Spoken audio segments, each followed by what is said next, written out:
Bonjour tout le monde, vous allez bien j'espère. Moi ça va. Aujourd'hui j'ai un thème à vous parler. Pour tous ceux qui ne croient pas à l'enfer et qui se disent que l'enfer n'existe pas, je vous enverrai d'aller dans Matthieu 25 verset 41 où Jésus nous parle de l'enfer. Que précisément la plupart des jeunes de nos jours se disent je suis belle, j'ai beaucoup d'hommes qui me courent après, j'ai encore le temps devant moi. Il y a des hommes qui se regardent, oh non j'ai l'argent, je suis un bel homme, toutes les femmes me courent derrière. Mais ils oublient qu'un jour nous sommes tous appelés à la mort. Et après la mort il y a une vie. Mais où est-ce qu'on choisirait d'aller? Où choisis-tu d'aller après la mort? Certes, Dieu n'a pas créé l'enfer pour les êtres humains, il a créé pour le diable avec ses démons.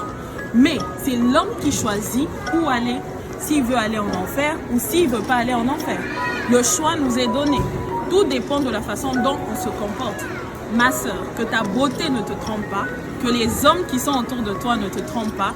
Ne te dis pas que c'est pas parce que tu es belle et que tu as tout ce que tu veux dans la vie que ça veut dire que tu iras nécessairement au paradis.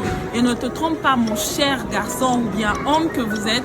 Tu peux être beau, tu as l'argent, tu as toutes les femmes autour de toi. Ça ne veut pas dire que tu as acheté le paradis. Le paradis s'achète en marchant dans les écritures de l'Éternel, en marchant selon les 10 commandements de l'Éternel. Je vous appelle à vraiment vous repentir, donner vos vies au Seigneur. La beauté est passagère, la richesse est passagère, les voitures, tout ce que nous voyons dans le monde aujourd'hui actuel, tout est passager. Mais seule la vie chrétienne n'est pas passagère, la vie chrétienne est éternelle. Et je vous appelle à vraiment vous baser sur les choses les plus importantes, pas des choses comme la beauté, pas des choses comme tout ce que la chair aime, tout ce que le monde aime, tout ce qui frappe aux yeux. Mais je vous interpelle à plus vous attacher aux choses spirituelles, car la vie, elle est éternelle et nous allons vivre, nous avons une autre vie qui nous attend après la mort. Mais où choisissez-vous d'aller? Le choix vous revient. La vie ne nous appartient pas, cette vie appartient au Seigneur. Et aller en enfer, c'est ton choix. Aller au paradis, c'est ton choix.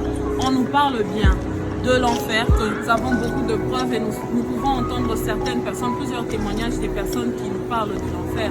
Personnellement, le Seigneur, le but, Jésus-Christ n'a pas donné sa vie pour qu'on puisse brûler en enfer. Il a donné sa vie pour que nous soyons rachetés. Mais selon notre façon de nous conduire, c'est ce qui fait que l'homme puisse aller en enfer. Mais le choix nous est donné. Repentons-nous, repentez-vous. Parce que tu ne sais pas quand est-ce que tu vas mourir. Tu peux dormir aujourd'hui et ne plus te réveiller parce que la vie ne t'appartient pas. Tu peux aujourd'hui avoir tout l'argent, tous les hommes que tu as autour de toi, mais tu ne sais pas quand est-ce que la trompette va sonner.